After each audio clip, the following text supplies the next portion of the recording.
வணக்கம். இன்றைக்கி நான் உங்கள்கிட்ட ஷேர் பண்ணுற கண்டென்ட் என்னென்னு பார்த்தீங்கன்னா, இந்த பிக்சரில் வச்சுருக்கேன் இல்லையா, இவர் பேர் வந்து கௌடபாதர், பாட்டையா சித்தர் அப்படின்னு சொல்கிறாங்க. இது மதுரை பக்கத்தில் இருக்குது. இவங்க எப்படி எனக்கு என்னால் தெரிஞ்சுக்க முடிஞ்சுன்னா, ஒரு நாள் நான் இந்த மாதிரி ஃபோனில் பார்த்துட்ருக்கும்போது அவங்க அந்த வரலாறு பார்க்குறேன் அவங்களோடது.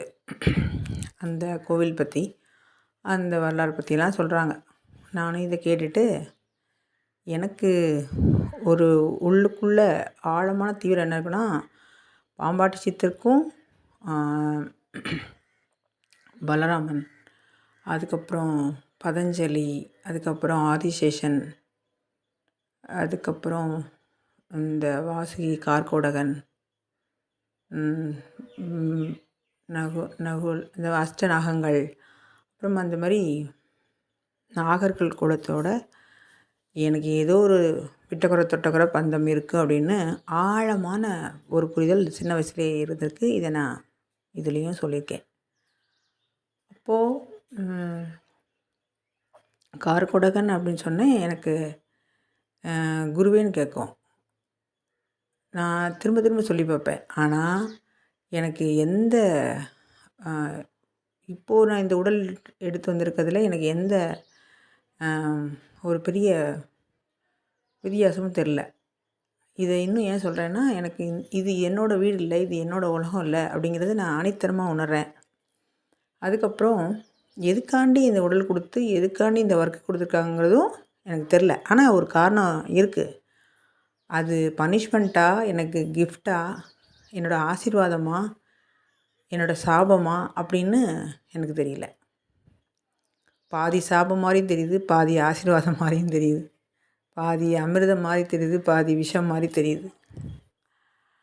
நான் அமிர்தமாக நினைக்கும் போது விஷமாக மாறுது, விஷந்தானா அப்படின்னு நினைக்கும் போது அது அமிர்தமாக மாறுது. ஸோ மாறிக்கிட்டே இருக்குது. என்னால் ப்ரிடிக்ட் பண்ண முடியல. இதை நான் தீவிரமாக யோசிச்சுட்ருக்கும்போது பதஞ்சலி சித்தர் வந்து 100 பேருக்கு சொல்லி கொடுத்துட்ருந்தார் ஒரு யோகம் கிளாஸு. அப்போ அவரோட முகத்தை பார்க்கக்கூடாதுன்னு திரையை மறைச்சி கிளாஸ் எடுத்துகிட்ருக்கும்போது அதில் ஒரு சீடன் தெரியாமல் அந்த அந்த திரையை விளக்குனோடனே அந்த நாகத்தோட விஷம் பட்டு இறந்து போயிட்டாங்க இதனால். அந்த அளவுக்கு விஷம் இல்லையா? அப்போ அந்த கௌடபாதர் 1000ல் ஒருத்தர் வந்து கௌடபாதர்னு ஒருத்தர், இந்த பாட்டையா சித்தர்னு சொல்கிறேன்ல, அவர் வந்து வெளியில் போயிருக்கார் ஏதோ ஒரு பணி விஷயமா. திரும்ப வந்து பார்க்கும்போது எங்கெல்லாம் இந்த இறந்து போய் கிடக்குறாங்க. இதை பார்த்துட்டு சரி நீ ஒருத்தர் தான் மிஞ்சிருக்கணும் போல் இருக்குன்னு நினச்சிட்டு இந்த பதஞ்சலி சித்தர் என்ன பண்ணுவார்னா, மிச்ச இந்த கிளாஸை இவருக்கு சொல்லி கொடுத்துருப்பாரு. இவர் யாருன்னா, இவருக்கு அப்புறம் வந்தவர் வந்து இதுக்கு முன்னாடி வந்து இவருக்கு அப்புறம் வந்து கோவிந்தபாதர். இவர் கௌடபாதர், அதுக்கப்புறம் கோவிந்தபாதர். கோவிந்தபாதர் வந்து யாருன்னா ஆதிசங்கரோட குரு. ஆதிசங்கரர் வந்து இவருக்கு சீடர் கோவிந்தபாதருக்கு. அப்போது இந்த குரு பரம்பரையை உங்களால் புரிஞ்சுக்க முடியும்னு நினைக்கிறேன். என்னை வந்து தடுத்தாற் கொண்டது எங்கள் வீட்டு பக்கத்தில். அது எப்போனா 2002 அந்த டைமில் வந்து நான் கோயம்புத்தூரில் இருந்தப்போ பக்கத்தில் வந்து ஒரு கிறிஸ்டின் ஃபேமிலி இருந்தாங்க. நான் இந்த இயேசு பற்றி கதை கேட்குறது, இந்த இயேசு அவங்களோட வரலாறுலாம் கேட்குறது ரொம்ப தீவிரமாக இருக்கிறத பார்த்துட்டு அவங்க உடனே நீங்களும் இந்த இயேசுக்குள்ளே வாங்க, நீங்கள் ஞானஸ்தானம் வாங்குகிற அளவுக்கு பேச ஆரம்பிச்சிட்டாங்க. நான் அந்த புக்ஸு அந்த சிடி, அப்போல்லாம் சிடி தானே இருந்தது, சிடி பிளேயர், டிவிடி பிளேயர், அந்த இதெல்லாம் வாங்கி பார்த்து கேட்டுட்டு இருந்தப்போ அது எல்லாமே ஹெச்டி குவாலிட்டியில் இருக்கும். படம் ரொம்ப தெளிவாக இருக்கும், எல்லாமே பார்க்க அழகாக இருக்கும். அதனால அவங்க என்ன நினச்சிட்டாங்கன்னா, நாங்கள் ரொம்ப தீவிரமாக இதுக்குள்ளே இருக்கோன்னு நம்பிட்டு அவங்க எப்படியாவது இந்த மாதிரி சர்ச்சுக்கு கூட்டிகிட்டு போய் ஞானஸ்தானம் வாங்கி பேர் மாற்றுற அளவுக்கு போயிட்டாங்க. அவங்க சொல்ல சொல்ல எங்களுக்கு வந்து என்ன பண்ணுறதுனே தெரில. என்ன சொன்னாலும் அவங்க புரிஞ்சுக்க தன்மையிலே இல்லை. ஒரு நாள் நான் அப்படி அவங்க அப்படி இல்லை நான் புரிய வைக்க ட்ரை பண்ணிகிட்டே இருக்கேன். அவங்க என்னை மாத்துறதுக்கு முயற்சி பண்ணிகிட்டே இருக்காங்க. ரொம்ப நல்லா பழகிட்டாங்களாம் என் ஹஸ்பண்டோட அவங்க ஃப்ரெண்டு அங்கே. அதனால் நான் ரொம்ப தீவிரமாக சொல்ல முடியல. என்னால் நாசுக்காக நான் நோ சொல்லி பார்க்குறேன், அவங்க கேட்கல. எனக்கு உடனே என்னடா பண்ணுறது அப்படின்னு சொல்லி கண்ணை மூடி உட்காந்துட்ருக்கேன். அப்போ எனக்கு தியானம் பண்ணுறது அப்படிலாம் எனக்கு தெரியாது. தவம் பண்ணுறது அப்படின்னா காட்டில் போய் பண்ணுறது, தவம் பண்ணால் அதுக்கு ஒரு பயிற்சி இருக்குது, அதெல்லாம் எனக்கு எதுவுமே தெரியாது. நான் என்ன பண்ணேன், சும்மா கண்ணை மூடி உட்காந்துருக்கேன். அப்போது ஒரு காட்சி எனக்கு தெரியுது. ஒரு பெரிய ஒயிட் ஸ்க்ரீனு, அதில் ஒரு கொஸ்டின் மார்க்கு, ஒரு சிலுவை, இப்படி கொஸ்டின் மார்க்கு சிலுவனே வந்துச்சு. இது என்ன இப்படி தெரியுதுன்னு நான் அதை பார்த்துட்டே இருக்கேன் சாட்சியாக. அப்போ ஆதிசங்கரோட ஒரு பெரிய தூரத்துலேருந்து வர மாதிரி ஒரு நிழல். அவருக்கு எதை வச்சு நான் ஆதிசங்கரர் அப்படின்னு கண்டுபிடிச்சேன்னா, அவர் கையில் ஒரு குச்சி வச்சுருப்பார். அந்த குச்சியில் ஒரு பொட்டலம் கட்டியிருப்பாங்க, ஒரு துணி வச்சு கட்டியிருப்பாங்க. இந்த பிக்சர் ஆதிசங்கரோட அடையாளம். அவர் இருட்டில் வந்தால் கூட அவர் நிழலில் கண்டுபிடிச்சிடலாம் அது ஆதிசங்கரோட உருவம்னு சொல்லிட்டு. வேறு யாருக்கும் இந்த மாதிரி இருக்காது. நீங்கள் காஞ்சி காமகோடி பீடத்தில் உள்ள அத்தனை பேருக்கும் இப்படி தான் இருக்கும், ஆதிசங்கர் தொட்டு வந்தவங்கெல்லாம். அப்போ அந்த மாதிரி தெரியுது. நான் நினச்சேன், உண்மையே நினச்சேன், அது காந்தி தத்தம் மாதிரி தெரியுது. ஒரு மொட்டை தலை, அதில் ஒரு கம்பு, அது கையில் ஒரு ஏதோ பொட்டலம் கட்டியிருக்கு. காந்தி தத்தாவா அப்படின்னு சொல்லி நான் சும்மா பார்த்துட்டே இருக்கேன். அந்த உருவம் என்னை நோக்கி நோக்கி நோக்கி நோக்கி அந்த பிக்சர் ரொம்ப தூரத்தில் இருந்துச்சு இல்லையா, அது வருது. எனக்கு டக்குன்னு வந்தது காந்தி தாத்தா மாதிரி தான் இருந்துச்சு. அந்த மொட்டை மண்டையை அப்படி எனக்கு தோணுச்சு. நான் இதை அப்படியே உங்ககிட்ட சொல்கிறேன், அவ்வளோதான். அப்போது அது உள்ளே எனக்குள்ளே அது என் பக்கம் அந்த ஸ்க்ரீன் ரொம்ப தூரத்தில் இருந்துச்சுன்னு சொன்னேன்ல, அந்த உருவம் நிழல், அது என்னை நோக்கி வர எனக்குள்ளே ஏதோ ஒன்று, அதை எப்படி சொல்கிறது, ஏதோ ஒன்று எனக்குள்ளே இருக்க பயம், எனக்குள்ளே இருக்கிற இது, அவங்கள்ட்ட சொல்ல முடியாமல் ஏதோ தடுக்கிறது எனக்குள்ளது. நம்ம சொல்லுவோம்ல, ஒரு அழுக்காக இருக்கேன். ஃபார் எக்ஸாம்பிள், நீங்கள் ஒரு மண் குழியில் மூஞ்சி உடல் ஃபுல்லாக அப்பிட்டு அப்படியே தேய்ச்சிக்கிட்டு இருக்கீங்க. ஒரு ஷவர்லேருந்து தண்ணி விழும்போது அப்படியே உங்கள் தலையில் விழுது. அப்படியே கொஞ்சம் கொஞ்சமாக மண் இறங்கி அப்படி நீங்கள் க்ளீன் ஆகிட்டே வருவீங்க பார்த்தீங்களா, அதை நான் பார்க்குறேன். என்கிட்டருந்து ஏதோ ஒன்று கலண்டு உடைஞ்சி ஓது, ஏதோ சுத்திகரித்து ஏதோ பண்ணுறாங்க.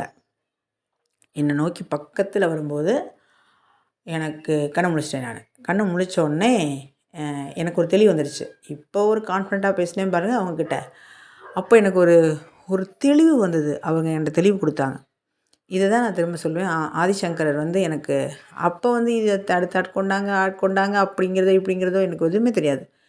ஏதோ பிக்சர் வந்துச்சு, தெளிவாயிருச்சு. அப்போ வரைக்கும் இது ஆதிசங்கருங்கிறதே எனக்கு தெரியாது முதல்ல. அதுக்கடுத்தது தேடினப்போ, அவங்க அந்த பிக்சர் கொடுத்தப்போ எல்லாமே நான் எப்படி தெரிஞ்சுக்கிட்டேன். என்னோடய இதெல்லாம் என்னென்னா, நான் ஏற்கனவே உங்கள்கிட்ட சொன்ன மாதிரி ஆன்சர் தான் கொடுத்தாங்க, கேள்வி தான் என்னை எழுத சொல்கிறாங்க. அந்த வகையில் பார்க்கும்போது என்னென்னா, அனுபவத்தையும் அறிவையும் தெளிவையும் எல்லா உண்மையும் கொடுத்துட்டு, அதுக்கப்புறம் தான் சுற்றி நடக்கிற நிகழ்ச்சிகளை வச்சு உனக்கு இதான் கொடுத்தோம், இதனால் கொடுத்தோன்னு. அப்போ நான் ஒரு நிகழ்ச்சி இல்லை, பல நிகழ்ச்சிகளை வச்சு நான் உறுதிப்படுத்திக்கிட்டேன். இதுதான் நிகழ்ந்திருக்கு அப்படின்னு எனக்கு சந்தேகம். எனக்கு அது ஒரு குழப்பம். அதனால இவங்க காரைக்கால் அம்மையாருக்கு எப்படி கையில் பணம் வந்துச்சோ, அது மாதிரி என்கிட்ட பணம் வந்துருச்சு. நான் பழத்தை நிஜம்தான் நமக்கு பணம் வந்திருக்காங்கிறத யார்கிட்டையாவது போய் இதே மாதிரி உங்களுக்கு வந்திருக்கா, இதே மாதிரி உங்களுக்கு வந்திருக்கான்னு நான் இந்த மாதிரி சர்ச் பண்ண ஆரம்பித்த நாட்கள் தான் ஜாஸ்தி. அப்புறம் அவங்களே தலையில் கொட்டி இதுக்கு மேலே என்ன சொல்லணும்னு அவங்களே நொந்துக்கிற மாதிரி சூழ்நிலையில் நான் ரொம்ப வருஷம் கடந்துட்டேன். அதுதான் அவங்ககிட்ட நான் உள்ளுணர்வை நீங்கள் இந்த மாதிரி பார்க்கணுன்னு நான் நிறைய முந்தி நான் முன்னாடி பண்ண வீடியோவில் சொல்லியிருப்பேன். சரிங்களா? நம்பணும், பிலீஃப் சிஸ்டத்தை ஆன் பண்ணுங்கன்னு சொல்கிறதுக்கு காரணம் இதான். ஏன்னா நான் பண்ணலை, நான் பண்ணதுனால வந்த தவிர அதுக்காண்டி நீங்கள் நம்பாமல் வராமல் இல்லை. ஜஸ்ட்டு இப்படி ஒரு உணர்வை கொண்டு வந்தேன்னா எண்ணத்தை போட்டால் நல்லது தானே, அதனால் சொல்கிறேன். ஸோ இந்த கௌடபாதர் கோவிந்தபாதர், அதுக்கப்புறம் ஆதிசங்கரர், இவங்க இதான். நான் இதுக்கு எப்படி எனக்கு அது தடுத்தற்கொண்டது அவங்க அதோடு போயிட்டாங்க. அதுக்கப்புறம் காலடியிலேருந்து அவங்க நெல்லிக்காய் தங்ககம் கொடுத்து அப்புறம் நான் தேடினதில் தான் காலடியிலேருந்து அவங்களோட அவர் போனது, அவர் அந்த அம்பால அந்த சோட்டானிக்காரன் மாதிரி இந்த தெய்வங்கள்லாம் வச்சது, அவர் சில எல்லாம் பண்ணது, இதெல்லாம் எனக்கு அவரை பற்றி டீட்டெயில்ஸ் எனக்குள்ளே டவுன்லோட் ஆகுது, கிடைக்குது எனக்கு எல்லாமே. அப்புறம் சரி இது இருக்கட்டும். இப்போது ஆதிசங்கரை தொட்டு இங்கே வந்தாச்சு. யாரு கௌடபாதர். இங்கே வந்து நான் இந்த மாதிரி பிக்சர் எனக்கு அந்த இதில் கிடைக்கிது. நான் பார்த்துட்ருக்கேன். இப்படி தான் இப்போ நீங்கள் எப்படி இந்த வீடியோ ஓடும்போது இந்த பிக்சரை பார்ப்பீங்களோ அதே மாதிரி நானும் பார்த்தேன். நீங்களும் ட்ரை பண்ணி பாருங்கள். உங்களுக்கு அவளோட அருள் இருந்தால் நிச்சயம் ஏதாவது மிராக்கிள் நடக்குதான்னு பாருங்கள். ஏன்னா காரணம் இல்லாமல் இவங்க உங்கள்கிட்ட வரமாட்டாங்க. இன்றைக்கி நான் இந்த வீடியோ பண்ணுவேன்னு நானே நினைக்கல. சரி அது அவன் அருள். அப்போ என்னாச்சுன்னு கேட்டிங்கன்னா, இந்த மாதிரி படத்தை பார்த்துட்டே இருக்கேன். படம் பார்த்துட்டு இருக்கும்போது இந்த முகம் இருக்குது பார்த்தீங்களா, அந்த 3 விபூதி வச்சுருக்காங்களா, அது டொய்ங்கின்னு ஒரு நாகம் மாதிரி மாறிடுச்சு. நம்ம தியானம் பண்ணவும் இல்லை, எதுவும் பண்ணல, என்ன ஆச்சு அப்படின்னு சொல்லி நானும் அந்த படத்தை முன்னாடி வச்சு நான் பார்த்துக்கிட்டே இருக்கேன். அது அப்படியே அந்த நாகம் மாதிரி ஆயிடுச்சு தலை. அப்படி ஆனோடனே என்னாச்சு அப்படின்னோடனே, இவர் வந்து பதஞ்சலி சித்தர்னு சொன்னால அதனால் இவர் வந்து நாகமாக இருக்காரோ அப்படின்னு நான் பார்த்துட்டே இருக்கும்போது என்னாச்சுன்னா, நான் வந்து அந்த அவர்கிட்ட பாம்பு ரூபத்தில் போயிட்டேன். பாம்பு ரூபத்தில் போயிட்டு நான் வந்து தங்க பாம்பாயிட்டேன். கோல்டு கலரில் தங்க பாம்பு. நீங்கள் இமேஜின் பண்ணிக்கோங்க, தங்க பாம்பு தான். கோல்டன் கலர் போயிட்டேன். நான் போய் அவர் இருக்கார்ல, அவர் எனக்கு வந்து என்ன சொல்லி கொடுத்தாருன்னு தெரில, ஏதோ சொல்லி தராரு. நான் அதை சரியாகவே செய்யலை. உடனே என்னை தூக்கி எறிஞ்சிட்டார். அப்போ அவர் தூக்கி எறிஞ்சோடனே எனக்கு காட்சி வருது. தூக்கி எறிஞ்சு நான் ஒரு சுவர் மாதிரி இருந்தது, அதில் டொம்முன்னு விழுந்துட்டேன். திரும்ப நான் அப்படியே சும்மாவே இருந்தேன் அமைதியாக. அவர் என்ன நினச்சாரோ தெரியல, திரும்ப என்னை வந்து சட்னி இழுத்து அவரே சொல்லித்தர மாதிரி அவர் என்னை வந்து அவர் கற்றுக்க சொல்லியிருப்பார் போல். அப்புறம் அவரே என்னை கற்றுக்க வச்சார். கற்றுக்க வச்சதுக்கப்புறம் சரின்னு சொல்லிட்டு நான் அந்த காட்சி முடிஞ்சிச்சு. தூக்கி எறிஞ்சார் பார்த்தீங்களா, அப்போ அந்த இடத்துல இந்த கோவிலில் இந்த இடம் தானே இருக்கணும் அப்படின்னு நான் முடிவு பண்ணிட்டு வச்சுருந்தேன் மனசில். இந்த மனசை வந்து எப்படி வந்து க்ரியேட் பண்ணுது, நம்மளை எப்படி அங்கே கொண்டு போகுதுங்கிறத நான் நெக்ஸ்ட்டு வீடியோவில் ஒரு வீடியோ பண்ணுறேன். அப்போ உங்களுக்கு இன்னும் நல்லா புரியும். அந்த அந்த அந்த பிக்சர் அப்போ அங்கே இருக்குன்னா, அந்த கோவில் அங்கே இருக்குது. அப்போ நான் வந்து அங்கே போய் ஆகணுங்கிற எண்ணம் எனக்குள்ளே தீவிரமாக எழுது. நான் உடனே இப்படி தான் திடீர்னு நீ வந்து கங்கை வா, திடீர்னு திருவண்ணாமலை வா, திடீர்னு என்னது ஓதிமலை, அப்படி இப்படி சொல்லிடும். ஆரம்ப காலகட்டத்தில் இப்படிலாம் நான் ஓடியிருக்கேன். விஜயாபதின்னு ஒரு ஊர் இருக்குது, அந்த ஊருக்கு, ஓதிமலைக்கு, அப்புறமா வந்து திருவண்ணாமலைக்கு, அப்புறம் இந்த நெரூர், சதாசிவ நெரூர், சிதம்பரம், வள்ளலார், இந்த மாதிரி இருக்கு இல்லையா, வடலூர், இந்த மாதிரிலாம் சொன்னோடனே அந்த காலத்தில் கொஞ்சம் தீவிரமான பயிற்சி தியானம் பண்ண இடத்துல அதுதான் என்ன கூட்டு போச்சா இல்லை என்ன வந்ததை நான் செயல்படுத்தினான்னு தெரியல. நான் இங்கெல்லாம் போயிட்டே இருந்தேன் அடிக்கடி. எனக்கு வாய்ப்பும் சூழ்நிலையும் எல்லாமே அதுவாக அமைஞ்சு கொடுத்துட்டே இருந்துச்சு. கொஞ்சம் காலத்தில் என்னென்னு கேட்டிங்கன்னா, இப்படி தான் நீங்கள் எல்லாத்துக்கும் வர சொல்லுவீங்க, நான்லாம் போயிட்டுருக்க முடியாதுன்னு அதுவே கட் பண்ணிக்கிச்சு. அதாவது எனக்கு போகிறதுக்கு வாய்ப்பு, எனக்கு சூழ்நிலை, என்னோட மணி எல்லாமே எனக்கு சரியாக இருந்தும் கூட, எனக்கு ஃப்ரெண்ட்ஸு எல்லாமே இருந்தும் கூட என்னால் போக முடியல, போதும் அப்படின்னு நிறுத்தின காலங்கள் வந்துருச்சு. அந்த வகையில் இப்போ ரொம்ப நாள் கழித்து இந்த மாதிரி வந்தோடனே பழைய மாதிரி ஆரம்பிச்சிச்சு போல் அப்படின்னு நானே ஒரு பக்கம் யோசிக்கிற அளவுக்கு இருந்துச்சு. ஏன்னா திரும்ப அது ஒன்று தான் வருது. அங்கே போகணும். நான் நினச்சேன் சரி நான் மிஞ்சி போனால் கொஞ்சம் நாளில் வரும், அதுக்கப்புறம் விட்டுடலாம், அது எவ்வளோ தான் சொல்லுது பார்ப்போம்னு சொல்லி நான் வேடிக்கை பார்த்துட்டு இருக்கும்போது இல்லை, ஒரு வாரமாக தொடர்ந்து இந்த மாதிரி இருக்குது. அதில் ஒரு நம்பர், அந்த நம்பரை என்னை காண்டாக்ட் பண்ண என்னோடய அறிவு சொல்லுது. இதை வேறு கேட்கணுமா, சரி கேட்போம், அவங்க ஓகே சொன்னாங்கன்னா இவர் அருள் கொடுத்த மாதிரி அர்த்தம், அப்படி தானே அப்படின்னு நினச்சிட்டு நான் என்ன பண்ணேன், கேட்டுருவோம். அப்போ எனக்கு இப்போ வந்து பயமோ இல்லை அவங்க எதுவும் சொல்லிட்டாங்களோ இல்லை ஒரு கில்ட்டினஸோ இல்லாமல் இங்கே அவங்க செயல்படுற பட்சத்தில் வந்து நம்ம எதுக்கு ஃபீல்லாம் பண்ணணும். நோ சொன்னால் ஓகே, எஸ் சொன்னால் ஓகே அப்படிங்கிற மாதிரி நான் அந்த நம்பருக்கு கால் பண்ணுறேன். அவங்க இந்த மாதிரிமா சரி வாங்க அப்படின்னு சொல்லிட்டாங்க. நான் அவங்ககிட்ட ஒரு நாள் தங்கணும் அப்படின்னு கேட்டேன். அப்படி யாருமே தங்குறதுக்கு அலோவ் பண்ணலை. நான் சொன்னேன் இந்த மாதிரி எனக்கு இப்படி காட்சி வந்துச்சு, இந்த மாதிரி செஞ்சேன், எனக்கு அங்கே தங்கணும் ஒரு நாள் அப்படி சொன்னேன். அவங்க சரின்னு சொல்லிட்டு ஓகே சொல்லிட்டாங்க. அது என்றைக்குன்னா ஒரு நாள் சொல்லி நான் அன்றைக்கும் போயிட்டேன். அந்த மாதிரி எனக்கு இந்த மாதிரி பார்த்துட்டேன் அந்த கோவிலில். அந்த இடத்துல நான் என்னை தூக்கி எறிஞ்சாங்கல்ல, நான் அந்த கோல்டன் பாம்பாக இருக்கும்போது அந்த இடத்துல பார்த்து அங்கே உட்காந்து தியானம் பண்ணேன். இது ஒரு அதிசயம்னு சொல்ல முடியாது. எதனால் சாபம்னு சொன்னேனா, இல்லை என்னோடய கர்மா எடுத்தாங்களா, இல்லை எனக்கு ஏதாவது கொடுத்தாங்களான்னு கடவுளுக்கு தான் வெளிச்சம். நிஜமாவே தெரியலங்க. தெரிஞ்சா தானே நான் சொல்ல முடியும். ஆனால் அதுக்கடுத்து நான் ஒரு விதமான புது தன்மைக்கு மாறினேங்கிறது உண்மை. ஆனால் அதை எப்படி நம்ம நீங்கள் சொல்லுங்கள். எனக்கு எனக்கு ஏதோ மாற்றம் தெரியுது. ஆனால் இதுதான்னு என்னால் ஸ்பெசிஃபிக்காக சொல்ல முடியும். ஹோலாக ஒட்டுமொத்தமாக மாற்றம் வரும்போது, இப்போ நீங்கள் உங்கள் கை வந்து கொஞ்சம் வீங்கியிருக்கு, கொஞ்சம் கை பெருசாக இருக்குது அப்படின்னா, உங்களால் உடல் மாற்றத்தை கண்டுபிடிக்க முடியும். எனக்கு மொத்தமாகவே மாறுது. நான் எப்படி கண்டுபிடிக்க முடியுது? ஆனால் மாறியிருக்குன்னு கண்டுபிடிக்க முடியுது. ரைட். அப்போ அந்த உங்கள் ஒரு பசுமாடு இருந்துச்சு. அந்த மாடை வந்து நைட்டு ஃபுல்லாக கத்துது. அதாவது என்னை தூங்கவே கூடாது. நான் தியானம் பண்ணணுன்னு உட்காந்துட்டேன். அவங்க எனக்கு ஒருத்தவங்க ஒரு அம்மா ஹெல்ப் பண்ணாங்க. என் பொண்ணு அவங்களாம் கோயிலே ஸ்டே பண்ணிட்டோம். அப்போ பார்த்தீங்கன்னா, அந்த மாடு வந்து கொஞ்சம் கண்ணு மூடுமா பேன்னு கத்தும். "நீ தூங்கக்கூடாது" அப்படின்னு. ஸோ நான் 24 ஹவர்ஸும் அவரை பார்த்துக்கிட்டே தான் இருந்தேன். அவர் அந்த அது கொஞ்சம் எத்தனை மணி ஒரு 1 ஹவர் எப்படியோ என்ன மறந்து தூங்கியிருப்பேனா என்னன்னு தெரியல. ஆனாலும் அலர்ட் மோட்லேயே தான் இருந்தேன். அவங்கெல்லாம் தூங்கிட்டாங்க. அந்த அந்த சிச்சுவேஷனில் எனக்கு அவரை பார்த்து முடிஞ்சுச்சு. அவர் சூட்சமமா அவர் உருவம் எடுத்து வந்தது புரிஞ்சிச்சு. அவங்க சொன்னாங்க, இந்த இங்கே அவர் வந்து சூட்சமமா வராருப்பா அதனாலன்னு சொல்லிட்டு இருந்தாங்க. நான் எனக்கு பயம்லாம் இல்லை. அவர் இந்த அது ஒரு காடு மாதிரி தான் இருக்குது சுற்றி. அப்போ இந்த காட்டுக்குள்ளே இதெல்லாம் வர்றதுக்கு பாம்பு வர்றதுக்கெலாம் ரொம்ப ஜாஸ்தி இருக்குதுன்னு சொல்கிறாங்க. ஆனால் எனக்கு பயமே இல்லை. ஒருவேளை அங்கே தானே அவங்க தானே வரப்போகிறாங்கன்ட்டு. என்னை நம்பி இவங்க 2, 3 பேர் வேறு அங்கே இருந்தாங்க. ஸோ வந்து என்னென்னா வந்தாச்சு. அந்த பசுமாடு கத்தி கத்தி என்னை எழுப்புது 1. அது வரைக்கும் இந்த மாடு அப்படி பண்ணதே இல்லையாம். 24 ஹவர்ஸும் சுற்றிக்கிட்டே இருந்துச்சு அது. அது எதுக்கு சுற்றுச்சுன்னே தெரில. அது ஃபுல்லாக சுற்றுது நைட்டு ஃபுல்லாக.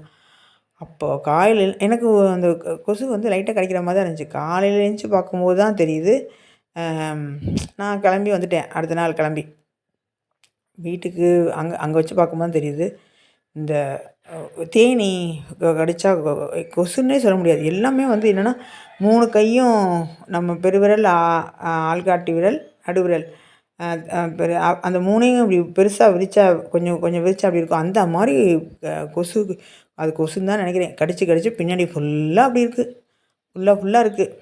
இதை எப்படி நான் பார்த்தேன்னா, இது என்ன இவ்வளோ பெருசாவா இருக்கும்? அப்படின்னாலும் இங்கே கொசுவா இப்படி இருக்கும் அப்படின்னு நினச்சேன். இது ஏதோ ஒன்று போக்கியிருக்காங்க. எப்படின்னா மகாவதார் பாபாஜி பரங்கிப்பேட்டையில் ஒருக்கா போயிருந்தோம். அப்போ காவல் கண்காணிப்பாளர் கருப்பசாமின்னு ஒருத்தர் வந்தார். அவர் வந்து ஒரு அவார்டு வாங்கினாருன்னு சொல்லியிருந்தேன் ஒரு வீடியோவில். அவர் அப்புறம் உனக்குள் ஒரு உள்ளுக்குள் ஒரு பயணம்னு ஒரு போலீஸ் அவர் வந்து வெங்கட்ராமன் ஒருத்தர். அவர் தான் மகாவதார் பாபாஜி பற்றி ஒரு புக் எழுதிட்டு அந்த புக்கை வச்சு சாமி கும்பிட்றதுக்கு போகும்போது அது எனக்கு அவங்க கூட போகிறதுக்கு இறைவன் வரலால் நான் அங்கே போக முடிஞ்சிச்சு.